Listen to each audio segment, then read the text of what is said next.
lecture 5, part 3. So in the previous two parts, we talked about support vector machines. We talked about hard margin and soft margin ones. And the hard margin ones are like LTU perceptrons. So we need to classify everything correctly.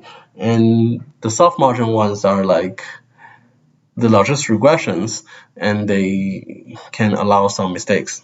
But the problem with those is we all have a linear classifier. So the classification boundary or the decision boundary is a line or plane in higher dimensions. So the next step should be how to create nonlinear classification boundaries like neural network. So maybe the intuitive way is to combine multiple support vector machines and maybe call it support vector network, but that's not what we're going to do.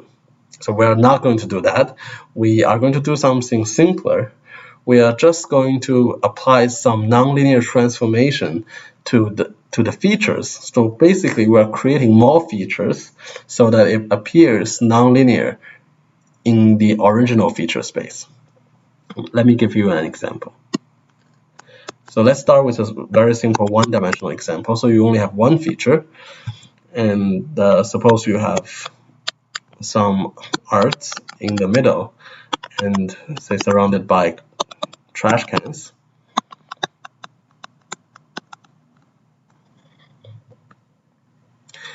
And at the moment, this data set is not linearly separable. So a line in one-dimensional space is just a threshold. So we need two thresholds, so we cannot do it with only one. So the support vector machine would not work. However, if we add a new feature called x2, and that x2 is just x1 squared. So we're not creating any new information. Then let's make the numbers easier. So let's say this is 0, this is -1, this is 1. Then 0 squared is 0, -1 squared is 1, 1 squared is 1, and 2 squared is 4, -2, let's actually use an x, -2 squared is also 4, and you get the pattern, and -3 and +3, they are all 9.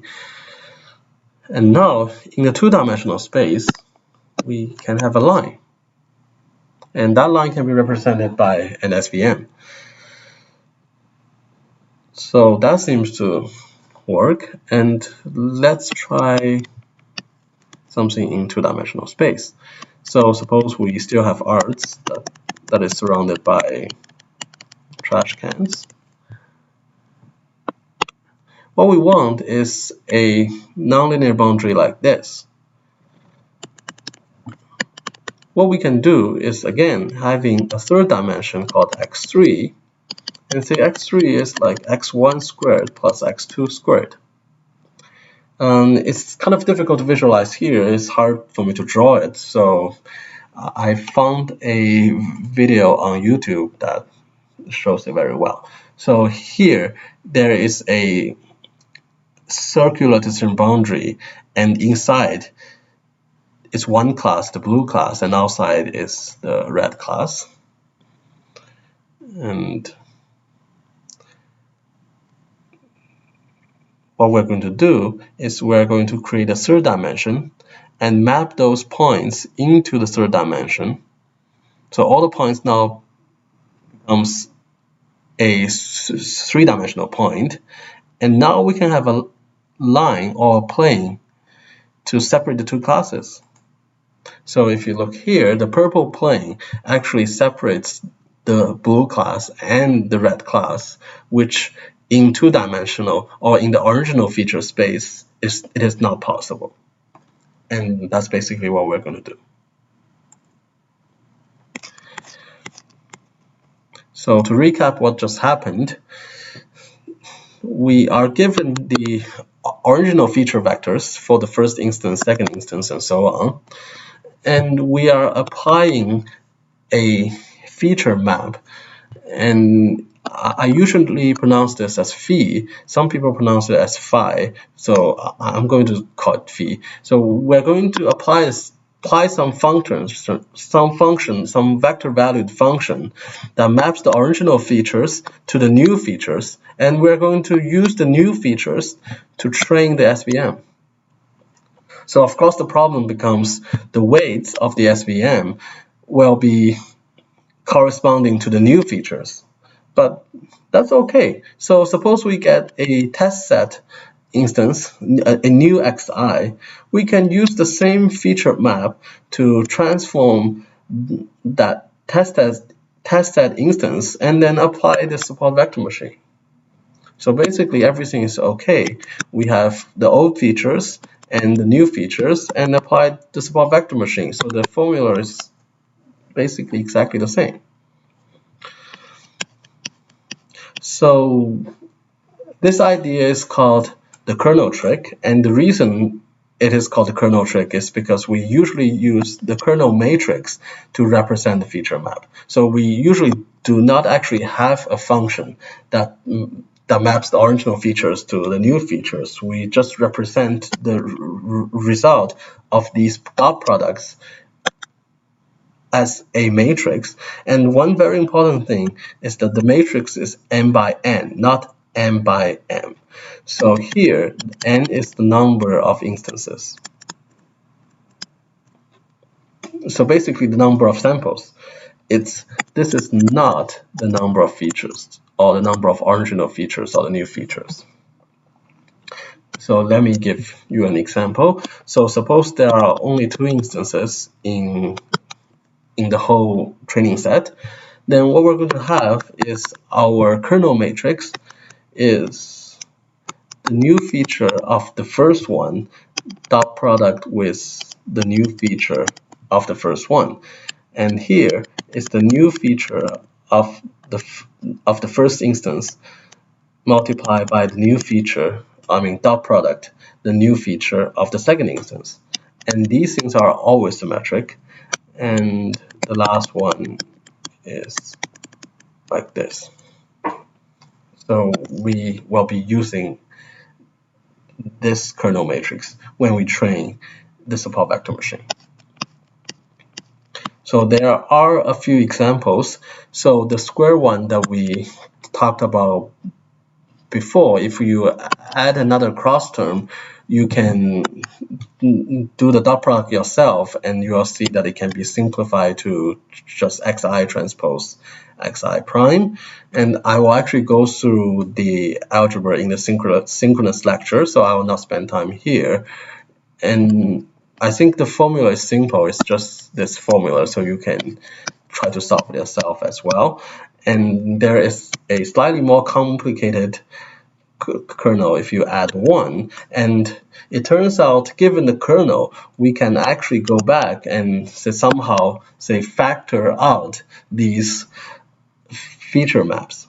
We are not really going to do that, but we can. So basically if we are given any kernel matrix, we can go back and find the corresponding new features. So why is it useful? It is because we can characterize what kind of matrix can be a kernel matrix. So it is kind of overly mathematical, so you don't really need to know this for this course.